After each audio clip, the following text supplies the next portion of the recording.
Welcome to the 5th episode of Season 2 of our Alexa European Marketing Flash Briefing. I'm really glad to be back here with you, Paul, and with all our faithful listeners.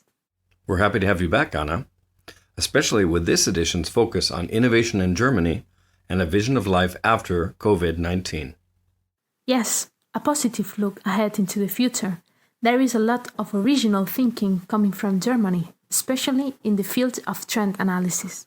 We look at the post-mobile world, learn about Wave 5 and the next century, and then consider the possibility of immunity passports for citizens of the future.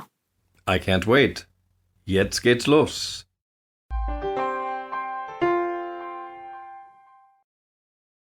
The following content is brought to you by Derby Hotels Collection. Luxury experiences in Paris, London, Barcelona and Madrid.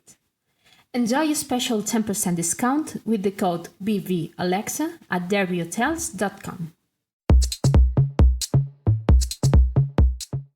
Anna, we're joined again by Leslie from our new voice services team. She filled in for you while you were out. Guten Tag, Leslie. Sehr gut, Paul and Anna. That's about all the German that I know. For this first segment, I read up on predictions about smartphones made by Sebastian Rassmann, one of the analysts at TrendOne in Hamburg. He envisions a post-mobile world. They are excellent, very innovative. What does he see coming in the future? To go straight to the point, Sebastian thinks that smartphones will be replaced by wearables in less than 10 years.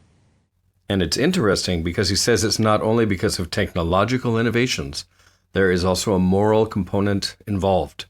When you briefed me, Leslie, you said that smartphones are now criticized for not being sustainable. Exactly. And that the manufacturing is environmentally harmful. By 2040, many experts say that the smartphone industry will be responsible for 15% of global emissions. Too much electronic garbage is created. There are over 124 million unused smartphones in Germany alone.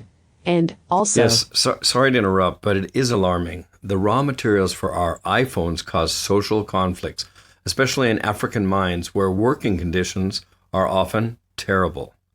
TrendOne's expert says that next-gen wearables will be cleaner, faster, more intuitive, and smart contact lenses are even coming that will put screens right in front of our eyeballs. That's very similar to Minority Report's vision of the future. But it goes even further. Rassmann speaks about implants that will connect our brains with computers. In his words, there will be a, quote, kind of app store for the brain where we'll upload new programs and updates, unquote, directly into our heads. Oh my God, Paul, I'm still shocked by that last prediction. Uploads into our brains. Now get ready to voyage further into the future to see innovations of the year 2170. I'm talking about Wave 5, a roadmap which traces the evolution of mankind's 5 great technological ages. It truly is impressive.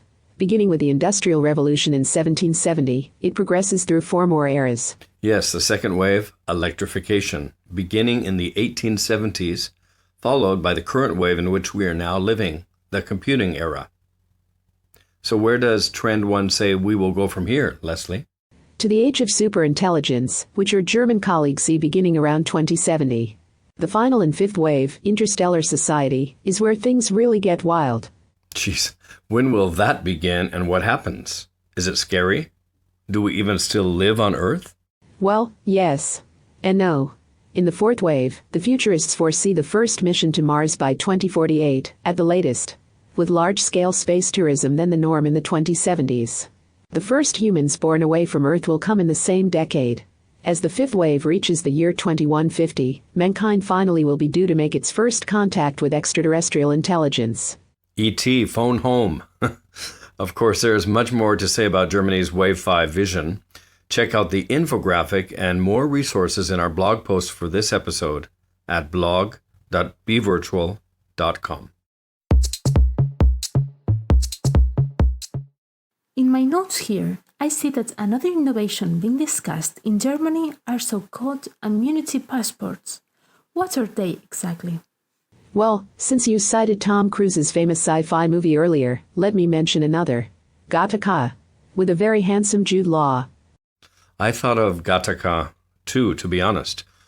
Anna, the idea of immunity passports being debated in Germany right now comes as part of the COVID-19 crisis. And their idea is to provide citizens who have developed antibodies to the virus to carry passes that show the authorities that they do not present any risk. And what I don't like at all is exactly this election. It's very Darwinian. People are to be judged, classified, and then prioritized according to their health status, which of course can also be translated as their usefulness or value to society. I see ethical problems with this as well. In the movie Gattaca, only those who were certifiably genetically superior were allowed to have access to higher education, wealth, and advancement. A very disturbing aspect of the coronavirus pandemic has been the conditioning of people to the idea that senior members of our society are less priority, and access for them to healthcare is also limited vis-a-vis others when resources are scarce. I worry too, Paul. China has managed the entire COVID crisis with high-tech surveillance, tracking, and marking people. If such immunity passports are introduced, the nightmare of genetic digital Darwinism becomes a reality. My reality right now is that we are almost out of time. You also told me this morning about an AI-driven voice test to detect the coronavirus. Have you put that link on our post for this episode? Yep, it's up already. Our listeners just need to go to the Alexa section of our blog to find it. Perfect. Well, that is it for now from Barcelona. I do hope that you enjoyed this edition and that you were inspired to look positively, critically, and ethically into the future. As long as COVID-19 is still among us, please be safe and take good care of yourselves, everyone. Hasta la próxima. And just a quick note for our listeners, we'll be back again very soon with more innovation in European marketing on our Alexa Flash Briefing. I also hope that you'll be sure to join us at the blog at blog.bevirtual.com. Look for the Alexa section, and that's where you'll find many of the resources, not only for this particular episode, but for all of the previous episodes. So goodbye and talk again soon.